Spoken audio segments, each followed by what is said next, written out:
Em nome do Pai, do Filho e do Espírito Santo. Amém. Bom dia. Celebramos a solenidade de Nosso Senhor Jesus Cristo, Rei do Universo, último dia da celebração litúrgica deste ano. Do Evangelho segundo São Mateus.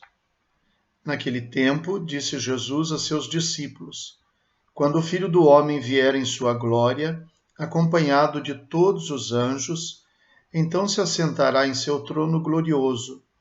Todos os povos da terra serão reunidos diante dele. E ele separará uns dos outros, assim como o pastor separa as ovelhas dos cabritos. E colocará as ovelhas à sua direita e os cabritos à sua esquerda.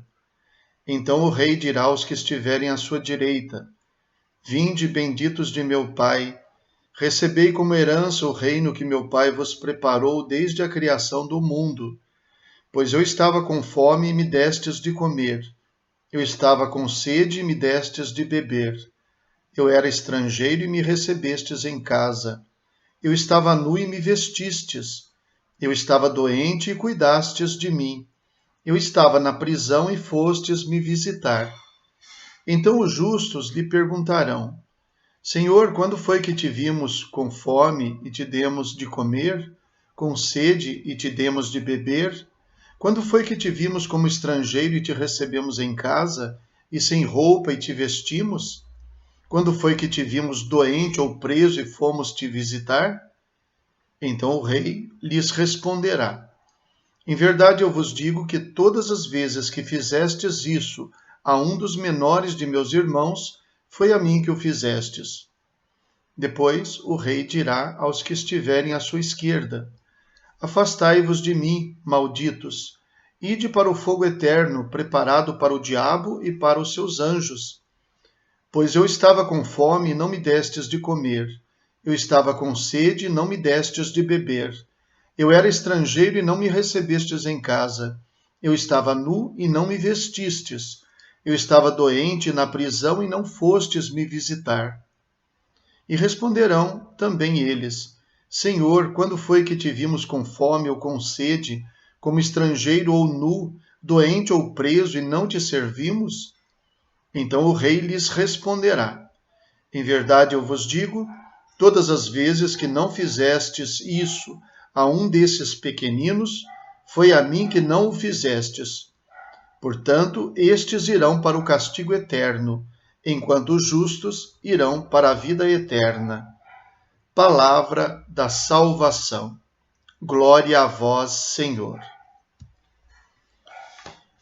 Embora se celebre o reinado de Cristo e se exalte na liturgia este reinado para todo o universo e para as nossas vidas, o evangelho que nos é proposto apresenta Jesus, ou melhor, ele mesmo se apresenta como juiz, como rei, como filho do homem, como pastor que separa as ovelhas, isto é, que faz a justiça, mas, sobretudo e principalmente, como quem se identifica com os necessitados.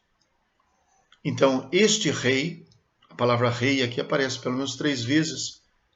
Então, o rei dirá, o rei responderá 3 vezes, quer dizer que ele se atribui também esse título de reinado, mas, ao mesmo tempo, apesar desta designação de rei, o que ele responde para os que são julgados é que ele está presente na pessoa dos necessitados. É muito interessante que o Evangelho de São Mateus, que se organiza em 5 grandes sermões, começa pelo Sermão da Montanha, depois tem o Sermão da Missão, depois tem o Sermão das Parábolas, depois tem o Sermão da Comunidade e, finalmente, o último sermão, o Sermão Escatológico. Então, o Evangelho de São Mateus, que começa com as primeiras palavras do Sermão da Montanha, que diz: Bem-aventurados os pobres em espírito, bem-aventurados os mansos, que exalta a condição dos que são pequenos, dos que são pobres, dos que são necessitados, termina com as últimas palavras do último discurso, do último sermão escatológico, que são estas palavras, para dizer que esses necessitados, além de serem exaltados, como tem lá no Sermão das Bem-aventuranças, eles são também a própria identificação de Deus e o critério para o juízo. Então, atender aos necessitados, como Jesus apresenta. Portanto, ele é o rei que serve, que exalta os necessitados, e é o rei que se identifica com os necessitados. De fato, logo depois desta passagem, começa a narrativa da paixão e morte de Jesus. Na sua paixão e morte, ele será verdadeiramente identificado com o nu, com o pobre, com o encarcerado, com o desprezado, com o perseguido. De fato, ele se identifica. Portanto, Jesus faz parecer que não é apenas questão de solidariedade, mas é o fato de que Deus é servido à medida em que nós servimos os necessitados, que nós ajudamos aqueles que mais precisam. Então, isso passa a ser critério de julgamento. Alguém poderia dizer, então, quer dizer que a fé não serve para nada. Os mandamentos não são necessários. As orações não são necessárias. Tudo que interessa, então, é atender ao necessitado. Alguns caem nessa tentação. Claro que não. Claro que o mesmo Evangelho de São Mateus começa lá apresentando no Sermão da Montanha as palavras de Jesus, que diz que nem uma vírgula da lei será tirada, que ele não veio para abolir a lei, mas veio para aperfeiçoar, e ele mesmo acaba até em alguns mandamentos sendo até mais rígido do que Moisés, como acontece, por exemplo, no caso do divórcio.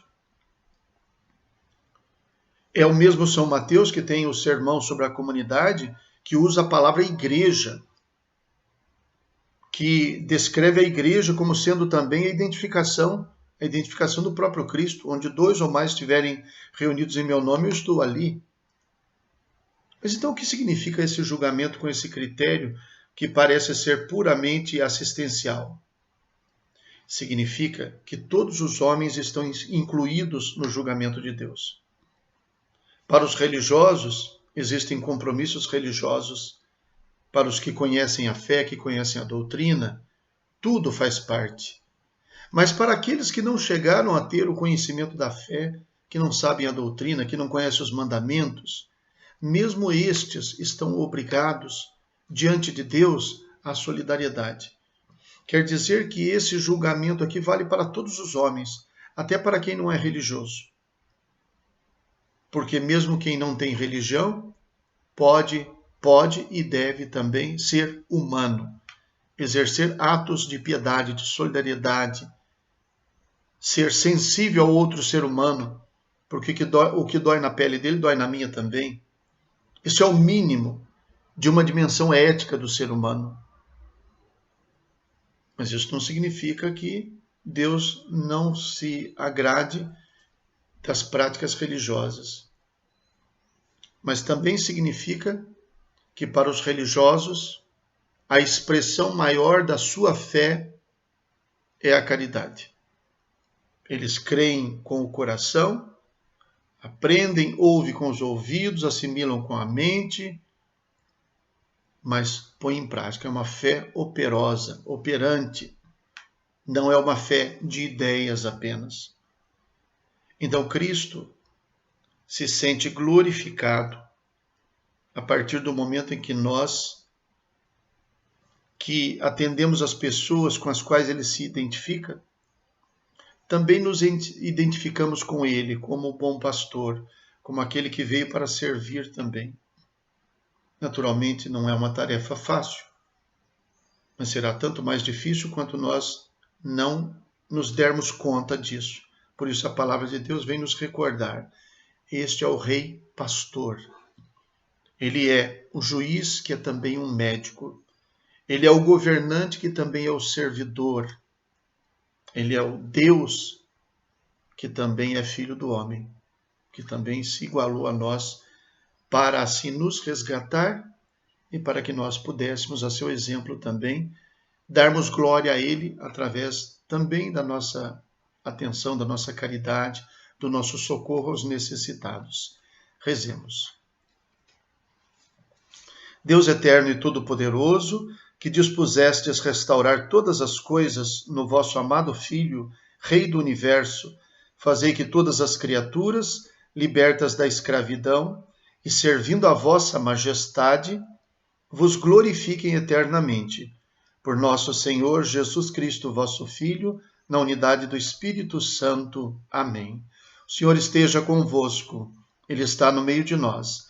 Abençoe-vos Deus Todo-Poderoso, Pai, Filho e Espírito Santo. Amém. Bom dia, fiquem com Deus.